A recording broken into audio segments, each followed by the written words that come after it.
Thank you, Thirsty. Thank you. Can you hear me now? Let me know if you can hear me.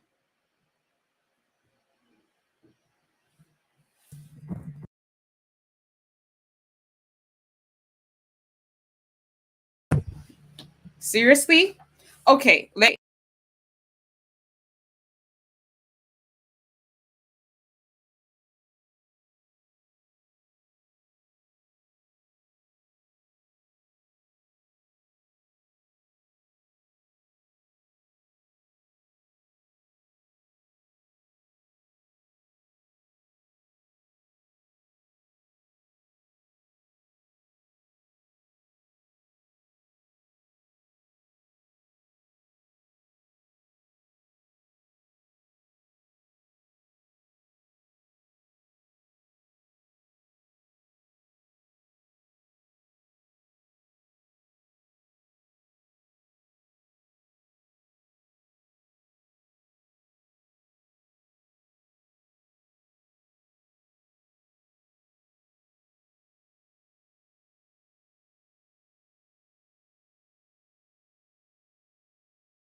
can you hear me on LinkedIn?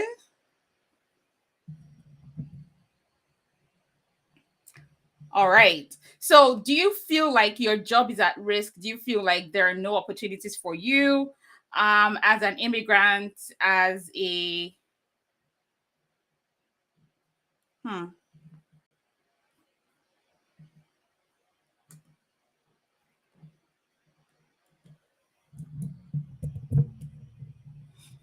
Okay, can you hear me?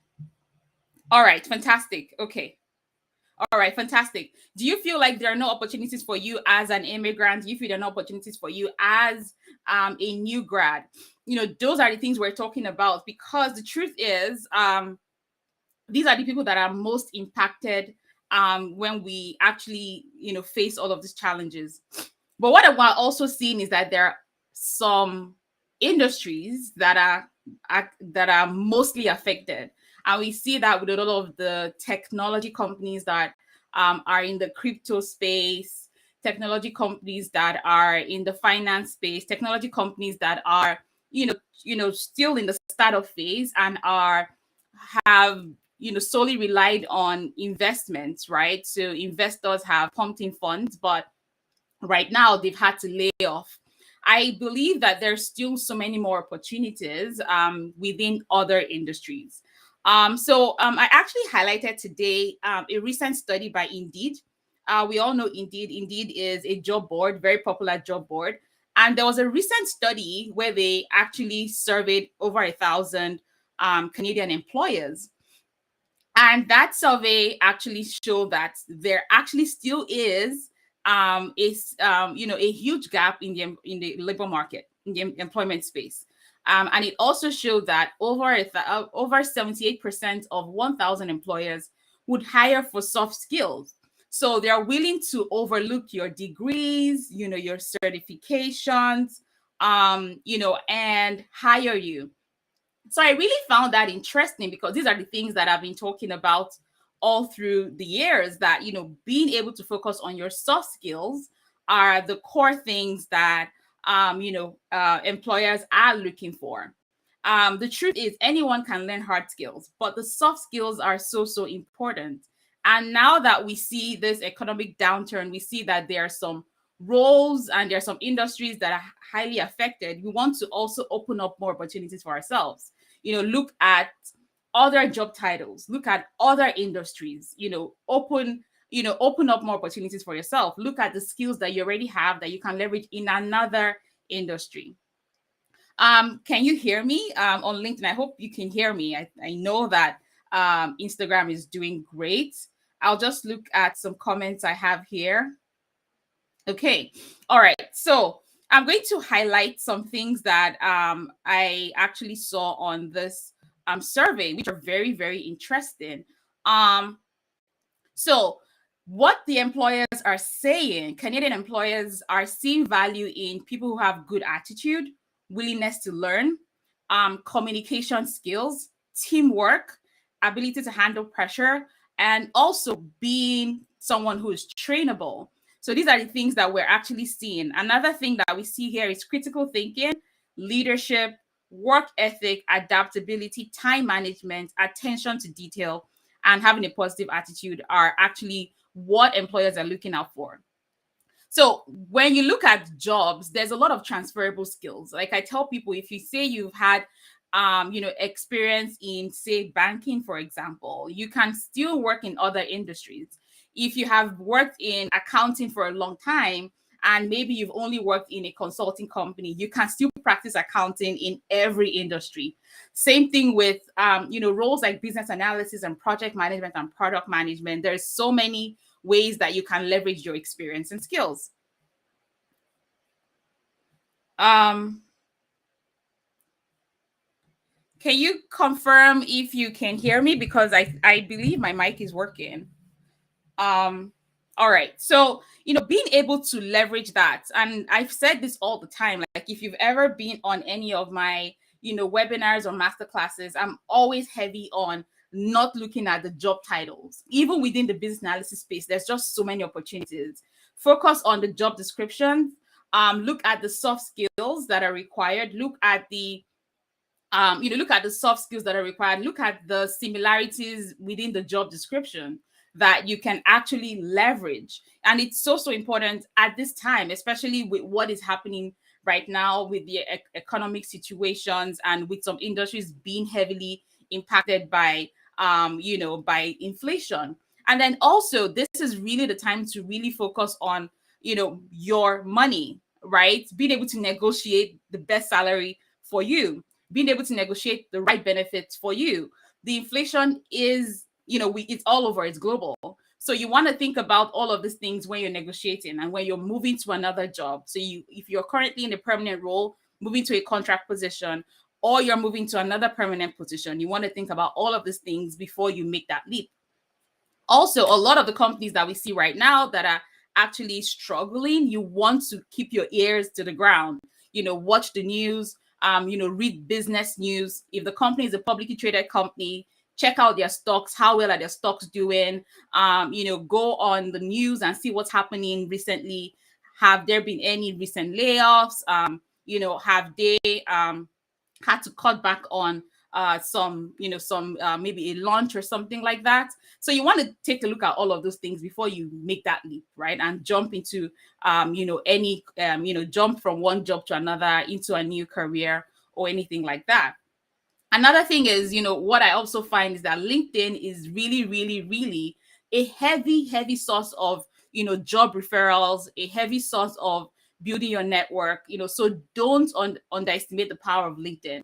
I have so many students who have been able to land jobs by actually just creating a fantastic LinkedIn profile, keeping that profile active, turning on their open to work. You don't need to always put the green banner on your LinkedIn, but make sure in the back end you turn on your open to work. And then, of course, recruiters can reach out to you for those roles. And of course, when you do, when you do start to get those connections, then you can always let them know the roles that you're open for. Let them know you're open to multiple opportunities.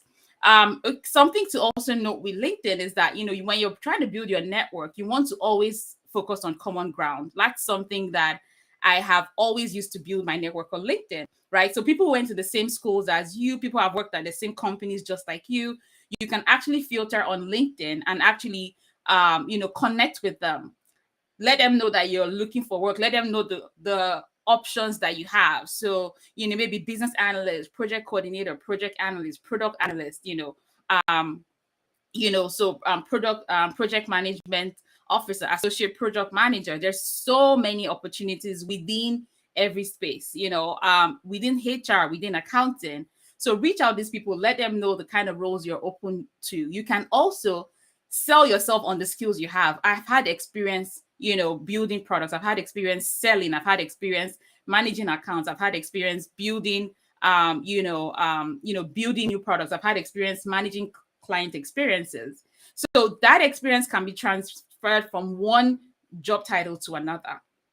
right? So that focus is very important when you're building those connections. And then it's always good to follow. People are very busy. It's summer, people are traveling. So you want to always follow up.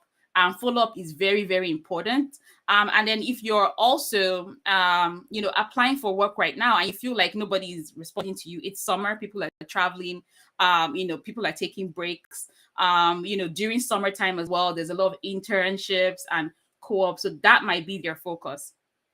The soft skills that you have are so important, and that is actually the key. The truth is anyone can learn technology, anyone can learn tools, anyone can learn all of these things, but the soft skills are so important.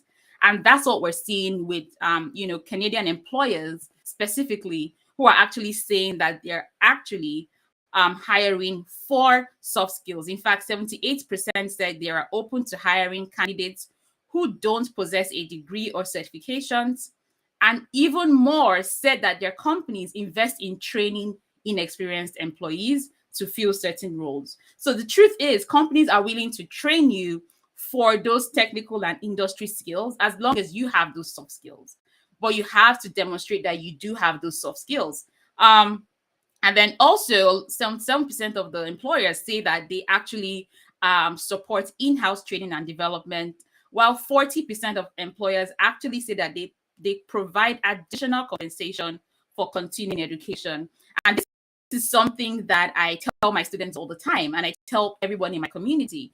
A lot of times, your employer wants you to succeed. So if you want to take a course, you want to take a program, you can actually reach out to your manager and ask, how much do I have allocated to me as my educational reimbursement fund, right? There's an amount every year that is allocated to each employee. So you can actually leverage this as well. So what we see employers doing is that they would rather hire people with the soft skills and use that fund to train them with the hard skills. I remember working in the business analysis team, and we were only two, I think, that knew SQL, structured query languages. And the company actually took everyone on a training. They flew us out to a training company to learn SQL. Right. So a lot of times there's a lot of companies that they know that you already have those soft skills. They know that you have some industry experience. They know you have some knowledge about that industry. They know you have the soft skills required, especially careers like business analysis, right? You don't need to be an expert in all of these things. And that's why when people reach out and say they're learning Python and this and that, that's fantastic if you can learn it on your own. But that should not stop you from applying to jobs simply because you do not have those, those technical skills. So I'm happy to take a couple of questions if you have any questions. So someone says, where are companies and they're hard to find? So I recommend LinkedIn. Indeed is also a fantastic platform. You can create a profile there. You can apply to jobs there, but LinkedIn is a fantastic platform as well. Create your profile, turn on your open to work, select multiple job titles that you're interested in, go into your LinkedIn profile and make sure you select the skills. So under the skills section on LinkedIn, there's 50 skills right there. You want to select skills in relation to the roles you're interested in. And then also optimize your LinkedIn profile. You want to use similar keywords that are common in that industry. Okay, let me see if I have any questions. You're welcome, Bassi. You're welcome. You're welcome. And then another thing I wanted to add as well is what I also shared is volunteering. So I always say this all the time.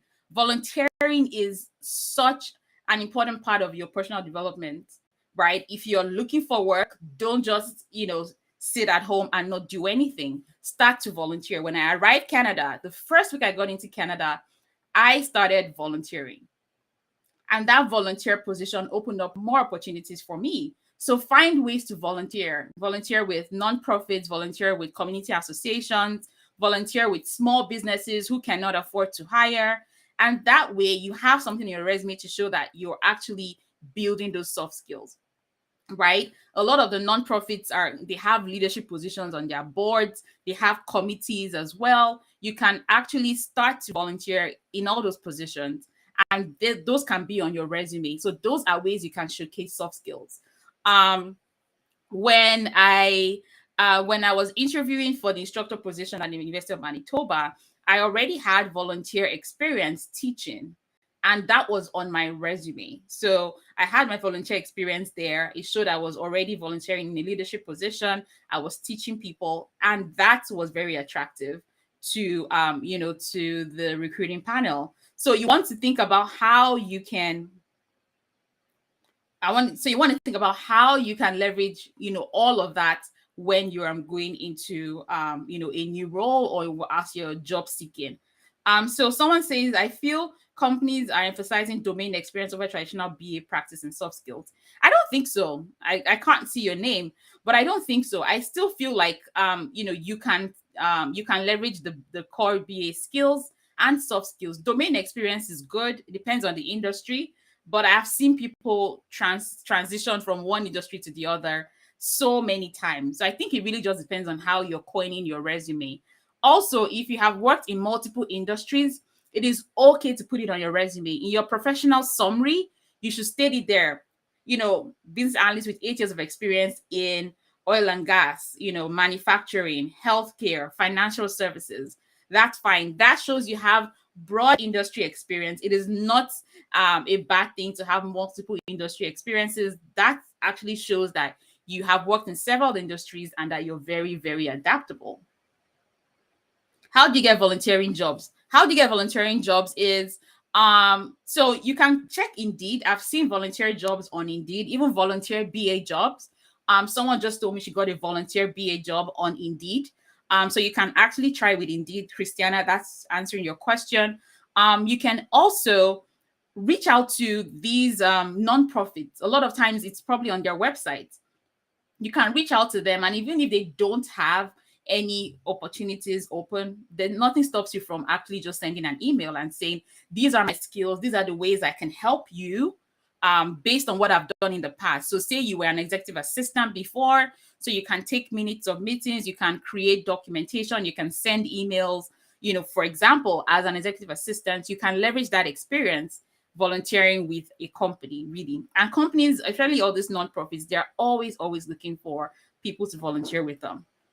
How do I get a part-time job in business analysis as a student in Canada? So that's a good question. How do you get a part-time job? Indeed, LinkedIn. I've seen people who have gotten opportunities that way. They're definitely rare, hard to find, not as easy to find as permanent jobs, but they're available. But of course, it's very competitive. So LinkedIn and Indeed. And then another thing is really just, I have to say this, but you need to be bold in this space. You need to be bold, and I think the boldest people are able to get the best, right? And what I mean by being bold: emailing or sending cold emails or LinkedIn messages. I've had so many people reach out to me that sends me cold emails and cold LinkedIn messages, and just really selling themselves. And even if I cannot hire them at that point, I can refer them to someone else. Or when I'm ready to hire, I can always refer back to that message. So I really want you guys to go out there. Do not be shy. Message hiring managers. Start finding those volunteering positions, because your soft skills will land you jobs instead of hard skills. I'm going to post the link to this article on my LinkedIn, and then I'll also post it on my stories on Instagram, and then I'll also post it on my Twitter. You need to read this to actually see that it is true. Soft skills would always land you those jobs, not the hard skills. Never the hard skills. Hi, Gupert.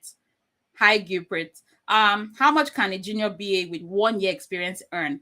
It depends on your location, Kings. I don't know where you're located, but I'm sure you can use Glassdoor or Indeed or levels.fyi to actually see how much a junior BA will earn. But that would be very entry level if you do not have experience. Yes, Zandile, when you have worked in multiple industries, it is not a disease. A lot of times, a lot of us people like me who have worked in multiple industries, you feel like, oh, I've worked in just so many places. It makes it seem like, no, I would rather hire you because you're very adaptable. Moving from oil and gas to hospitality to banking, back to manufacturing, back to education, that shows adaptability. that you could actually thrive in those different industries. Okay. Um, Fantastic question Nicholas is asking. How do you apply for jobs that need 5+ years of experience, even though you are not that experienced, but you have the educational qualifications? So, what kind of jobs are you applying for? Because even if you don't have the years of experience, if you can actually show that with the experience you have done things that are relevant to that role. So, say for example, within the 2 or 3 years of experience that you have led some initiatives within the business you work at. You have recommended new initiatives. You can show that you have supported the business to achieve some business goals and outcomes. I believe that trumps over years of experience. Also, if you've taken any trainings, gotten any certifications that are relevant to the role, you can add that there. But what is really important is just showcasing how you have added value. Being able to add value is more important than um being able to add value is more important than than all those years of experience that you're thinking you need.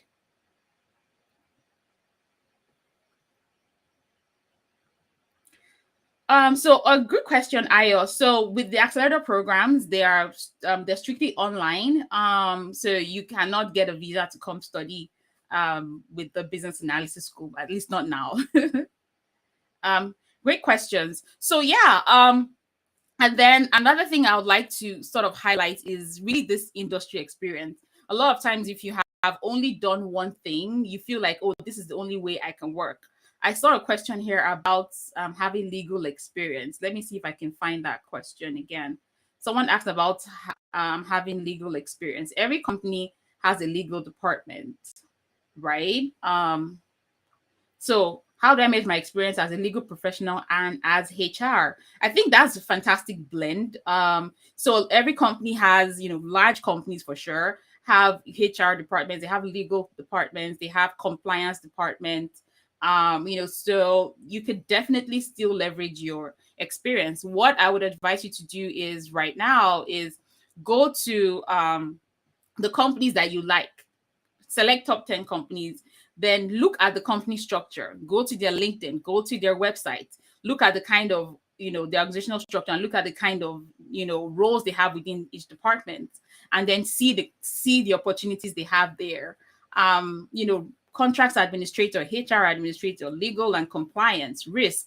I feel like you can definitely leverage your experience in the legal space and HR, within all of those departments. Sure, you're welcome. There's another question. Let me see if I can find it. Thank you, everyone who's joining. Let me know where you're joining me from, please. I'm here in Canada. It's a very sunny, bright day. Um, yeah, so Nkem is transitioning from accounting to business analysis. She said, since you're once in my shoes, you can advise me better. I definitely can. So I used to be an accountant. Everybody knows that story. So it's really like I earlier said, is like I earlier said, it is those soft skills and then those experiences you have. So, like I always share, with my experience, I was working as an accountant, but within that company, I was wearing so many hats, right? So it was a small company, so they're wearing so many departments. So I was supporting the HR team, I was supporting the project team, I was supporting the accounting team and the technical team. So the things that I used to actually leverage were like helping the company to implement Peachtree, Sage Peachtree. You should know that since you're an accountant, that's an accounting software. Helping to develop a structure for our payroll, moving from paying cash to actually using the payroll software. Implementation of Sage, improving our business processes around hiring, onboarding, and paying salaries, and developing a leave application portal where people can actually apply for their leaves and get their leaves approved by their managers. So things like that were things I started to highlight. We relocated our office to a bigger office. That was a project in itself. And I use that as well on my resume. So there's so many ways you can think of how you've used the experience you have. So if you're thinking about moving into business analysis and you're not sure if you have the right experience, you're not sure if you're well qualified, then I highly advise you take the business analysis masterclass. If you're watching on LinkedIn or YouTube, you'll be able to see this on the post. It's on my link in bio as well on Instagram. It's $7 or 3,997 naira. That masterclass is a 3-hour masterclass where I break down business analysis concepts, techniques, and what's required in the career. Trust me, after that masterclass, you would have a different mindset around business analysis. Okay, so I have a fantastic question here. So the person says, can you shed light on the resume structure for a business analyst? I love this question. Okay, so when you have a resume for a business analyst, there are 4 things I'm looking for. 1, the professional summary at the beginning, basically a highlight of your experience. So 5+ years of experience in financial services, construction, oil and gas, manufacturing, working on business process improvement projects, and maybe data migration projects. Okay, fantastic. Then you would highlight the skills you have, soft skills and technical skills that you have. Highlight that on your resume. Then you would follow up with your experience. Talk about your experience. Start from your most recent experience to your oldest experience. If you have more than 10 years of work experience, focus on the last 10 years of work on your resume, and then include any certifications that are relevant. Okay, so if you're applying for a business analyst role and you have a HR certification like I do, you don't need to apply it. You don't need to put it on your resume. So focus on what's important for that role on your resume. So those are the 4 things I want to see on your resume: professional summary, your skills, your experience, and relevant education and certification. That's it. That's really the structure for your resume.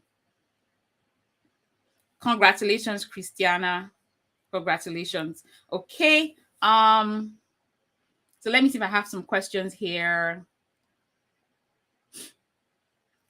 So Gurpreet says, don't be shy, be bold. And Gurpreet is a career coach here in Canada. Yes, don't be shy. When I moved to Canada, the one thing that I did not do was being shy. I am naturally an introvert, but I made sure when it came to my job set, I was not shy about it. I told everybody around me that I was looking for a job and I was new to Canada. When I go into an interview, I tell them I'm a new immigrant and I'm ready to work. I want to work, right? When I connect with people on LinkedIn, I introduce myself and I don't ask them for jobs, but I tell them about my skills and my experience, tell them I'm looking for work, and I also tell them that I would like to learn from them how they were able to achieve what they did. So if they sent me any books, or any YouTube links, or if they had a chat with me, I would thank them for it and I will also use those resources. So don't be shy at all. So are you saying after the masterclass I can apply for a BA job? Well, it depends on your level of experience. So I don't know how experienced you are, but the masterclass would definitely give you an insight into the business analysis career. So I am a final year student of communication technology. Where do I start? I intend to immigrate. Ooh, okay. With regards to immigration, I can't answer those questions because I'm not an immigration consultant. But where do you start?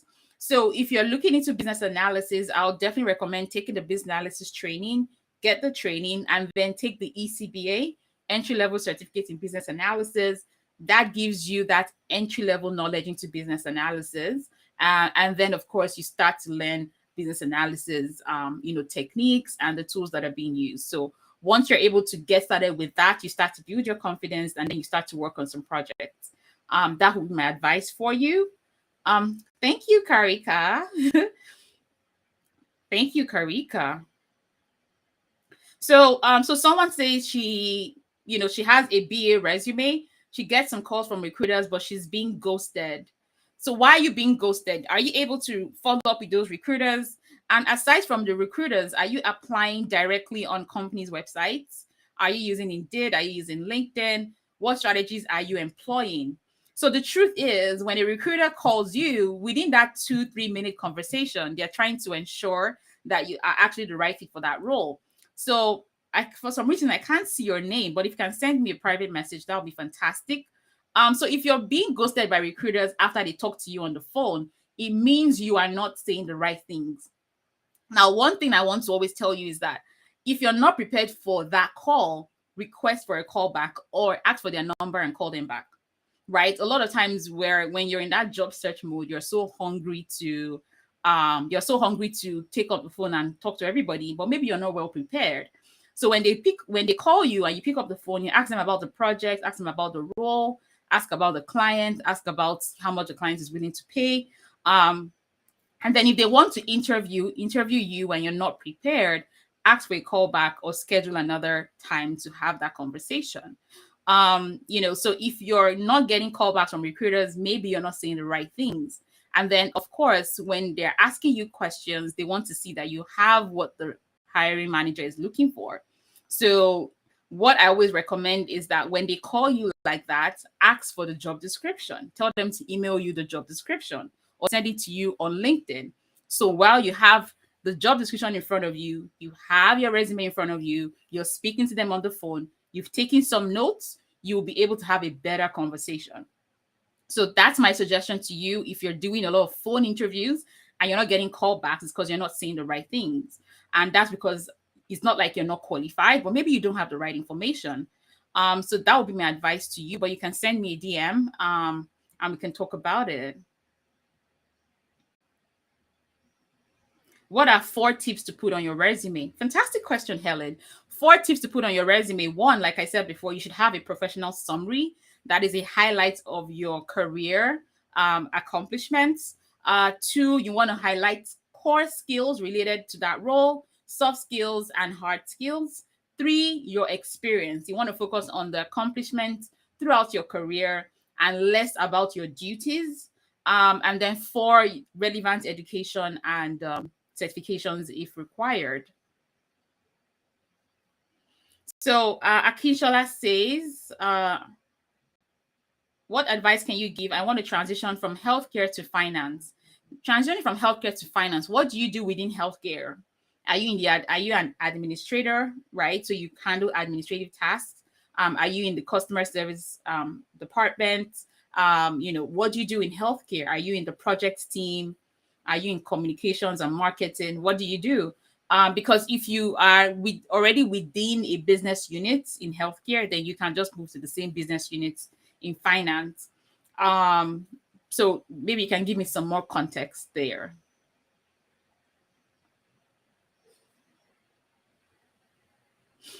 Good question, Debbie. So your core skills are divided into your soft skills and your hard skills, really. The soft skills, like we shared, are like communication skills, problem solving, leadership, team building, conflict resolution, work ethic, things like that. Are their soft skills. Stakeholder management, people management are soft skills. But your hard skills are typically the hard skills that are needed in that role. So maybe being able to use Excel, Word, things like that, you can put that on your resume. Or if there's some certain tools or technologies or solutions or frameworks that are required in that role, then you can put that on your resume as well. Any other questions before I hop off? In the next couple of minutes, we're starting the consulting masterclass. So the consulting masterclass is for any professional who actually wants to learn how to leverage their experience working over the years, take that experience and become a consultant. So in the consulting masterclass, we'll talk about, the mindset to become a consultant. What are the different types of consulting paths that you can engage in, what is required, how to get there. We'll talk about certifications in consulting. We'll talk about, how to find clients, how to build out that consulting practice. So if you're interested in that, you can actually join that masterclass. We start at 2 p.m. Mountain Time, 4 p.m. Eastern. So in the next 20 minutes, that class will start, 9 p.m. Nigeria time. The link is on my bio. If you're on Instagram, and it's on my LinkedIn. Okay, so I have a question here from Johnson. What's the difference between business analysis and business analytics? I have this, I share this like every time I'm live, and then I've always created posts about this. So business analysis is basically the practice of enabling change within an organization where you're recommending solutions, delivering value. Business analytics is actually carrying out this practice using analytical tools to help the business make informed decisions. So basically, with analytics, you're using analytical tools such as advanced Excel, SQL, Python, Power BI, Tableau, and the rest. As a business analyst, you do not necessarily have to always use analytical tools or advanced analytical tools. But if you are actually studying business analytics, you would find yourself working more as a business data analyst. Okay, so I hope that's helpful for you, Johnson. Sheung says, yeah, Sheung, send us an email support at businessalysisschool.com for that question. Okay, Uche says, why do recruiters look down on ECBA, CCBA? I think they feel you don't know enough to a CBAP holder. I'm currently confused. I don't think they look down though, because I've seen roles, junior BA roles that, have ECBA there as a nice to have. And I've seen intermediate roles that have the CCBA. But if you're looking for a senior BA role, the CBAP is definitely what any hiring manager would hire for, because that shows you have 5+ years, right? I don't think they look down on those roles, because I've seen people with CCBAs who are working as business analysts and as even product owners. I don't think they're being looked down on, and I don't think there's a bias. I really just think it's the roles that you're applying for. So basically, my mindset is if you are a CBAP, then I know that you have 5+ years of experience in business analysis. If you have the CCBA, I know you have 2 to 3 years of experience. So it's really just knowing that the higher the level of certification you have, the more experience you have. Oh, the live will be saved for sure, Christiana. It will be saved. It will be saved. Any other questions? I'm going to class right now. We have the consulting masterclass starting soon, but I really just wanted to give you all a recap of the things that I talked about on TV this morning. I think it's really important that we key into this. If companies are actually hiring for soft skills, let's focus on leveraging our soft skills, right? I don't feel and I don't think if you already have a degree, you need to start getting more degrees. Just find ways to be, creative about the experience you have, creative about the skills you have, and tie them into multiple roles. If you've ever been on my webinars or master classes, I always share with you the multiple opportunities within business analysis. There is agile, there's product, there's project, there's design thinking, there's cybersecurity, there's data, there's business intelligence, there is AI, there's machine learning. There's just so many opportunities within business analysis in itself, technical and non-technical skills. So imagine within other careers, within accounting, within HR, within the legal space, there is so many opportunities. Good question, Uche. So if you take the CCBA now, say you have 3 years of experience, in the next 2 years, you can take the CBAP. That's what would happen. Yeah. That's what would happen for you. And if you already have 4 years of experience, and it's a couple of months, then you can just wait and write the CBAP too. Like that's available.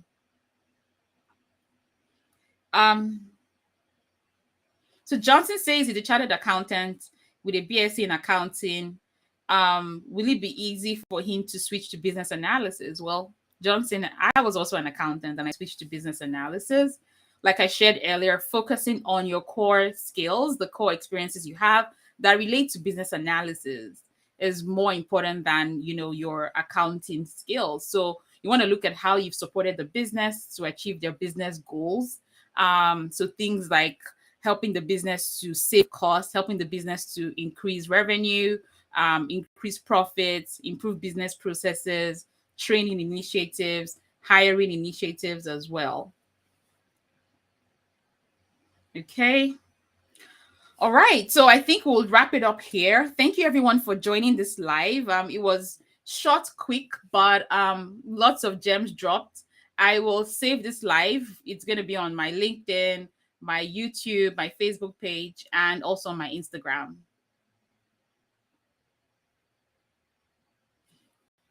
Nathan, I just answered this question about accounting to business analysis. Basically focusing on, the things you've done that deliver value to the organization outside of accounting skills. So how did you help the company to save money, make money, improve business processes, all of those things you've done. And if you need more help with this, my YouTube channel, I have videos there, or you can just watch this live once I save it. So Joshua saying, do I need to have BA experience to take the CBAP? So this is a very good question, and I think I should address this. A lot of times people feel like I need to have the title of business analyst to actually write the certification. You don't need to have that title of business analyst. You just need to actually have carried out business analysis activities. And that's why I recommend taking the business analysis training, going through that certification per class. When you do that, you would see the things you've done that relate to all the knowledge areas: business analysis, planning, elicitation, requirement analysis, requirement lifecycle management, strategy analysis, solution evaluation. So all of those things you've done that relate to those business analysis activities, you can use that experience. So even if you're an accounting analyst, a financial analyst, or you were a marketing, supervisor, if you have experience related to business analysis, you can take the CBAP, and if it's 5+ years.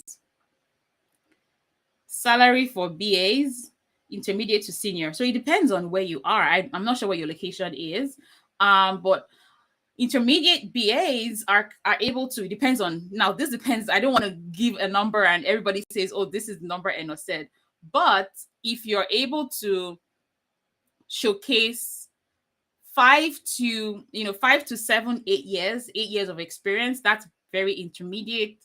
So maybe 4 to 8 years of experience, intermediate. Your location matters, your industry also matters. So using tools like Glassdoor, levels.fyi is important.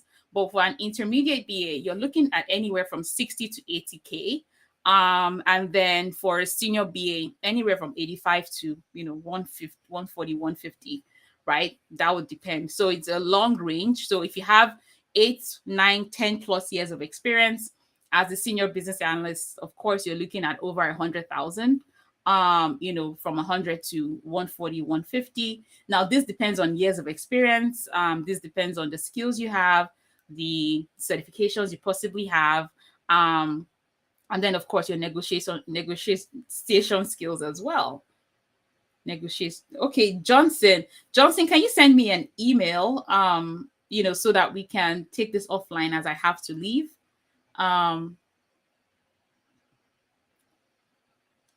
Pezzy, yes, definitely go for the accelerator program. The accelerator program includes certification prep as well. So you also prepare for the CBAP or CCBA within the accelerator program.